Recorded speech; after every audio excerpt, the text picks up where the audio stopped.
All right, hello everybody, and welcome to the MSAHA Basketball Weekly Podcast. This is episode 6 of this, and I am Trellis Williams, and joining us today is our co-host, Ollie Hammonds. He's beat writer for the TSJW Network, representing the Laurel Nighthawks, doing the Nighthawk beat. Ollie, man, thank you for joining us once again. Hey, man, I'm enjoying doing these. It's getting fun, right? Tournament times, cold weather, time to pack them up and go play tournaments, right? Yeah, man, for sure. I always enjoy tournament time. I can't say I enjoy the cold weather, but I enjoy tournament time. Yeah. All right, so this past week we had a lot of games going on as a lot of the MSAHA teams, as we talked about last week, went to Monroe, Louisiana for the Gulf Coast District Tournament. And so in some 18U boys action, there were 4 teams that went: the Laurel Nighthawks, the PCA Paladins, Jackson Victors, and the Muddy River Counselors. The Laurel Nighthawks went 3-1 on their go. PCA went 2-2. The Jackson Victors went 1-3, and the Counselors went 1-3 as well. It's always interesting going to Monroe because there's a lot of MSAHA action there, and so for teams like PCA, 3 of their games are against MSAHA teams, and so that's not necessarily the goal of going to an out-of-state tournament, but it is sometimes a precursor to the MSAHA playoffs, which of course are not this upcoming weekend, but the next weekend. What did you think about that these teams had to take from Monroe? I think it's, we talked about it last week. It's a great place to go to kind of get a scouting report for your tournament coming up. Doesn't count to regular season record. Seeding is basically set. I mean, something drastic is going to have to happen to Laurel for them to be the number, to drop down more. Seeding's basically set. So going to Monroe's kind of like you said, a precursor. You can kind of see how you need to plan your defenses, because at this point, the playbook of let's try to work on our weaknesses is out. Let's work on our strengths. Let's find out what the other team's strength is, and let's try to take that away. It really kind of turns into a bit of an NBA style where you game plan for the team, not for yourself. So it's really interesting. But, yeah, Monroe's a perfect opportunity for some of these organizations to go and scout out other teams. Yeah, for sure. And another thing, too, is that, so for instance, the PCA Paladins, they played the Muddy River Counselors, and that was only the second time they played this year. And the Paladins were able to get the win. In that game, though, Colin Erickson went down with an ankle injury, which was tough for the PCA Paladins because that was their first game in Monroe. And it was late in the game against the Counselors, but they had to play without him the last 3 games. So that was a tough go for them. The Laurel Nighthawks are the team that probably feels best about that, and we'll talk about them a little bit more later. The Jackson Victors were dealing with, Dan Greet tried to come back, he's dealing with the toe, is still messing with him, so that's kind of tough for the Victors there. They competed pretty well, got a win against the Saline County Warriors. They lost 3, but they were close. They lost to the PCA Paladins by 3 points, 70-67. That was a pretty good game. Muddy River Counselors lost their first 3 games, were able to win the last game against the Southwest Louisiana Knights. But a tough thing for them, too. Chris Purnell went down with the calf. Of course, he's day-to-day. Hopefully, he'll be back. It's expected for him to be back for the playoffs. What are you thinking about these injuries that are being sustained here in the 18U field? Man, you never want to hear it on a personal level. Colin Erickson, Chris Purnell, Dan Great, thoughts go out to them. We talked about it with Elliot Tulip last week. There's only one thing to say. I mean, it just sucks, But I think you're right. Laurel's got to feel the best because they don't have any of those injuries. Literally, of those 4 teams, Laurel's the only one that in the past 2 weeks has not sustained a major injury. Yeah. Maybe that means they're due. Maybe that means they're being saved from the injury bug. I don't know, but they really feel probably like they're coming in at their strongest.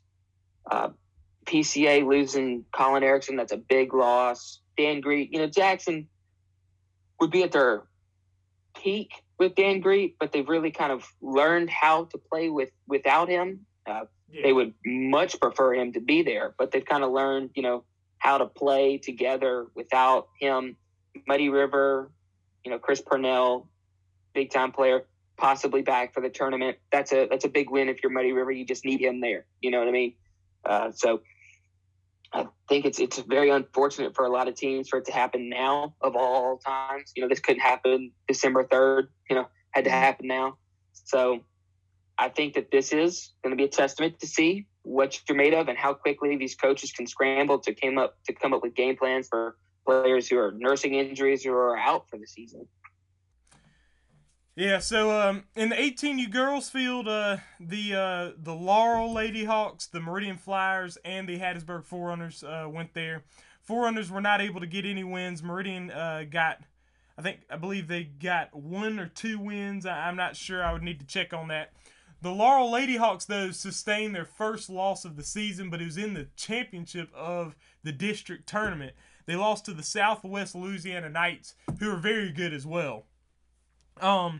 So from Laurel's perspective, what do you think they're feeling like trying to bounce back from a loss? Oh man, I kind of feel like they should have the mindset. Just as a guy on the outside, you shouldn't really act like you're bouncing back from a loss. You made it to the championship game in a district tournament. That's a win for anybody. It's pretty funny though, whenever you get disappointed at a loss when it's in the championship game of a district tournament. That's how good their season's been. Yeah. I think you could say they'll bounce back. If recent history proves itself right, they'll bounce back. I think they're a very good team. So I don't think that's a big deal for them. I don't think it's going to affect them much, but we'll see. Yeah, normally we don't talk about a whole lot of 16U girls action or 14U boys action, but we've got some notes here on this. The Laurel Lady Hawks won the district for the 16U girls, so that was good. Some good representation there from the MSAHA. Got the 16U girls win with the Laurel Lady Hawks. 14U boys, Tupelo Titans nearly snagged the district in 14U, but they lost in the championship game 39-19 to Little Rock, but Little Rock been a very good 14U team. So Tupelo Titans had a good go. What do you think about that? I think that's a big step forward for an organization, right? To only your second year, really, haven't really performed at their best. You could say, but to make it to a district championship in an out-of-state tournament, from 14U girls all the way up to 18U boys, that's a big-time deal, right? Especially in your second year. So I think they could take a lot from that going into this weekend for the 14U boys tournament. Wait a minute. Aren't they out there not involved? That's correct. I think that's it's still anyways. That's a big time deal for them to make it to that championship game. Yeah. And the reason why the Tupelo Titans are not involved is just because of logistics. They're 4 hours away from everything. And so commitments on these weekends, they couldn't do this weekend because they're doing the MSAHA playoffs the next weekend. That is kind of weird though, because they are one of the top 14U teams, So it is kind of weird to be playing without the Tupelo Titans, but it is what it is there. Anyway, so stepping away from Monroe, talking about some 16U action, the Scott County Flames were playing. They played the Mount Zion Lions, won 72-63. High scoring game there, but they got that win. But then they turned around on January 25th, and lost to the Hattiesburg Forerunners in Hattiesburg by a score of 51-37. And we had talked about this last week, how this was an opportunity for Hattiesburg to get a marquee win, and they were able to get it this go. And watching that game, it was a very close game. It was a close game nearly the whole time, to the last 2 minutes when Hattiesburg was able to put a full court press on, and Scott County just didn't really deal with it all that well, and Hattiesburg was able to go on a run there and get that win. But Hattiesburg now in the number 6 spot. Scott County's still in the number 3, and they're going to be in the number 3.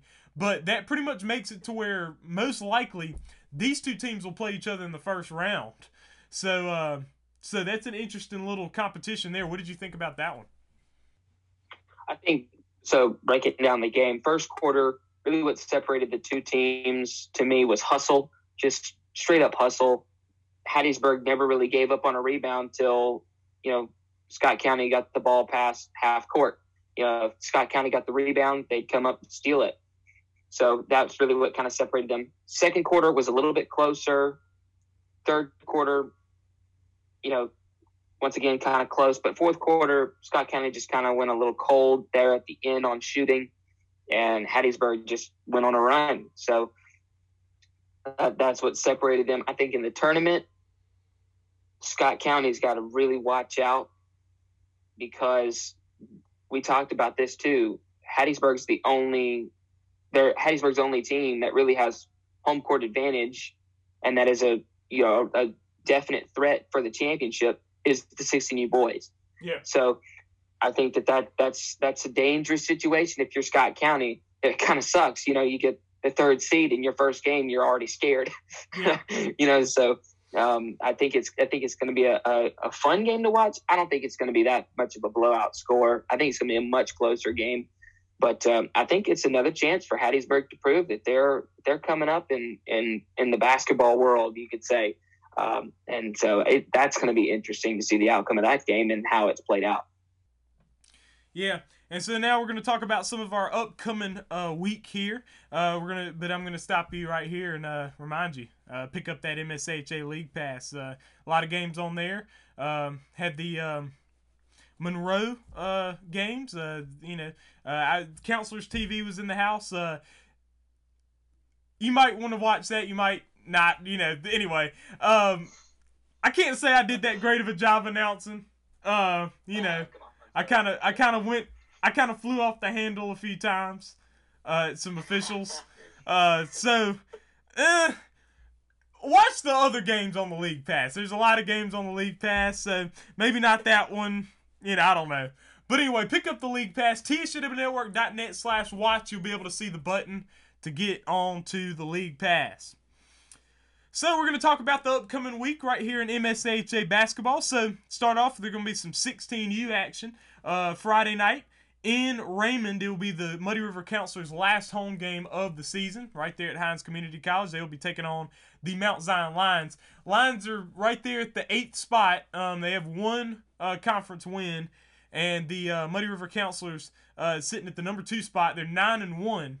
But with the Counselors, they have not played a 16U game since January 8th, which was against the PCA Paladins, which they lost, but they had, it's just an interesting situation there. Right now, they're in the 2 spot. They got their second game against PCA canceled, so they can't get the number 1 spot. They will be the number 2, and they also can't be the number 3 either. So they are certainly number 2. Mount Zion is certainly number 8. So it's really kind of like a situation where the seeding's not going to change. But what are you thinking heading into that game? I think it's going to I think the atmosphere around the game is going to really kind of be like a scrimmage with one another. I think both teams are very aware of the situation. No seeding's going to change. Mount Zion, they're going to be the 8th seed, like you said. And I think Muddy River, they're aware that they cannot afford more injuries. So I think both teams are kind of treated as a scrimmage. I'm not saying that they're going to throw away the game. I'm not saying that. But I don't think it's going to be, as competitive as it would have been, a month ago. So I think it's going to be a fun game for both teams' players to kind of get an in-game experience before the tournament. But I think, it's good practice. Yeah. And then so the probably some of the biggest games of the biggest game of the upcoming week, you got the Laurel Nighthawks taking on the PCA Paladins. Of course, there will also be girls and boys there. That's going to be down in Louisiana. So PCA will be hosting that, and this is a makeup game. Mount Zion Lions Muddy River Counselors is also a makeup game with all the cancellations due to COVID that we had. They will be playing. Now this is another thing. The Laurel Nighthawks, and just straight up disclaimer, this video is uploaded after the Jackson Victors Laurel Nighthawks game, but we do not know that we are taping this before, so we don't know who won that game. But if the Nighthawks were to lose both games, they would drop below the 2 seed. They'd be in the 3 seed below the Meridian Flyers. But really, if they win one of these games, I think they'd be able to hold on to it. We'd have to see how that would pan out. But they will be playing the PCA Paladins. PCA Paladins are nailed down as the number 1 seed. And so this should be an interesting game. Ollie, you'll be there for that one. What are you thinking about that one coming up? I think the tournament really kind of solidified Laurel's Coach Cliff's really ideas to his players that, if you guys pass the ball, you play team basketball, you guys are the best team in the conference. Listen, that might be just a little bit biased because I'm on the bench for the Nighthawks varsity boys, but honestly, when they pass the ball, I don't think there is a better team in the conference. So I think that this is a great opportunity for them to show, hey, PCA don't feel comfortable in that number 1 spot. It's also an opportunity for PCA to get a little bit of revenge from Monroe. So both teams have got something to play for, Of course, we talked about it. Laurel's got, still seeding to play for, and PCA's got pride to play for. So that'll be interesting. 18U girls, I think it's a great chance for Laurel to kind of bounce back a little bit too. So that's going to be, both those games are going to be fun to watch.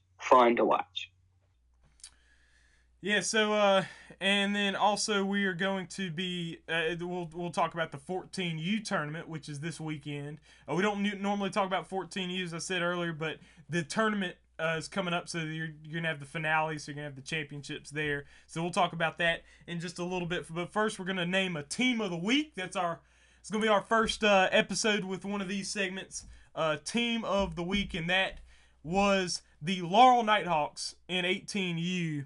They went 3-1 in the district tournament. Got some big wins. Their only loss was to the Little Rock Flames, who actually ended up winning the whole tournament. But they were leading the Little Rock Flames, but the Flames were able to take the win there. But the Little Rock Flames ended up winning the tournament, as I said there. But the Laurel Nighthawks played really well. They had 7 players there, but they did have their strong group there, and just able to have a good feeling heading into the playoffs there. Did you agree with that selection for team of the week? Was my question, because I actually just put this on there and gave it to you, but I'm sure you probably agree.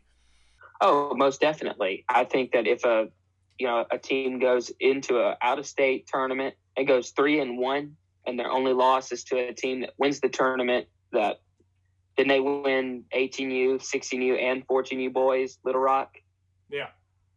Yeah. So, taking a loss, but only by a few points, and actually leading late in that game, I think a big-time confidence booster from that tournament. Really for Laurel, that could have gone one of two ways. You come away absolutely devastated, or you come away absolutely happy and surprised and comfortable. And now they can't get too comfortable, but I think that Laurel does feel a little comfortable coming from that tournament. Just because, you beat the number 1 seed, you beat Jackson, so that's a big time deal for Laurel. So I most definitely agree with that pick. Yep. And so we will move on to talking about the 14U boys tournament. But first, I want to remind you to go ahead and subscribe to the TSJW Network YouTube.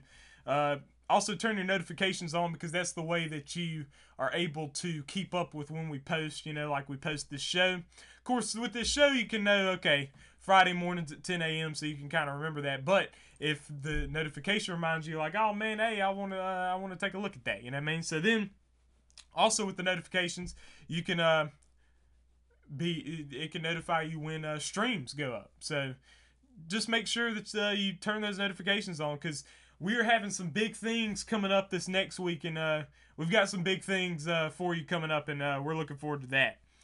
So we're going to talk about some 14U boys tournament. So the seeding and the brackets have come out. The brackets have come out, and actually brackets are on the TSJW Network website. That is tsjwnetwork.net/playoffs. And you can go on there and look at the brackets. So far, we've got 14U brackets up because that's the only brackets we have. Other than that, obviously, we don't even have solidified seedings for the other things. But number one, of course, are the Muddy River Counselors, and the Counselors they've won all the games in very convincing fashion. So they are 6-0 overall, 5-0 in the conference at 14U. Number 2 spot is the Hattiesburg Forerunners. They're 7-4 in the conference. And then number 3 was supposed to be Tupelo, but Tupelo is not in the tournament. So number 3 is actually the Laurel Nighthawks. The Hattiesburg Forerunners and the Laurel Nighthawks will play in that first round. The 4 spot is with the Jackson Victors there, and then the 5th spot is the PCA Paladins. Now the PCA Paladins are in the 5th spot because they have not played a game yet this season in 14U, and so they will be at that 5th spot. So it'll be a playing game there between PCA and Jackson. The winner plays Muddy River. What are you thinking heading into this tournament here? I think heavy favorites is an understatement for Muddy River. I think if somebody comes up with some magic dust, I don't see how Muddy River does not win this championship. But hey, we've seen crazier things happen, right? That's what everybody was saying about PCA going in the tournament last year for 18U boys. So I think that this is going to be a fun weekend of basketball for these guys, young guys. It's fun. This year is the first year that I've looked around and I've gone, I'm the old guy. Yeah. I'm a junior going to be a senior next year. Seeing these kids that it's probably their first or second year in their organizations, and it's tournaments are fun, and 14U tournaments are super fun because they're that 1-day tournament. All games are almost running clock, so you can have a lot of fun with those tournaments. So I think those guys are going to have a lot of fun with that. And I think Muddy River's clear favorites. So we'll see what happens. I don't know, maybe something crazy happens. And another thing we do have to remember is that the Laurel Nighthawks are the defending champions for 14U, so they're actually trying to defend a crown. Now the thing about the Muddy River Counselors is that last year the Counselors won the 16U tournament, so the Counselors are the defending 16U champions. But then it was interesting last year because it was just weird because we played 14U tournament last. Like we did that after the 16U and the 18U. And so after winning the 6 weeks afterward, right? Yeah, it was the next weekend. Oh. Okay. And so the Counselors, after winning the 16U and having it a lot on younger players that were 14U as well, they felt as if the 14U tournament might be a little easier than the 16U, because it would only make sense, you'd think. But not the case. Lost the 14U tournament to the Laurel Nighthawks. So definitely not anything to just, you can't celebrate too early. You can't wrap it up in chocolate brown and cream gold too early. You gotta wait till get out there and play there. But also there's not just 14U boys. There's also 14U girls, which you're saying that the Counselors are favorites in the 14U boys. Well, I think Laurel's the favorite in the 14U girls, and it's just in girls, the Laurel Lady Hawks just have a very good program going on right now, and so just speak to that there. A lot of development. I think every time the Laurel Nighthawk girls come up, I always say fundamentals. That should just be the word for the girls' organization for Laurel. Fundamentals. They've got the fundamentals down. The greatest part is that some of these girls. Greatest thing about the MSAHA is its growth over the past years. Baseball's becoming a big thing. Track's becoming a big thing. Soccer's becoming a thing. So these girls don't only do basketball together. So they have that camaraderie on and off the court. So I think that also helps them.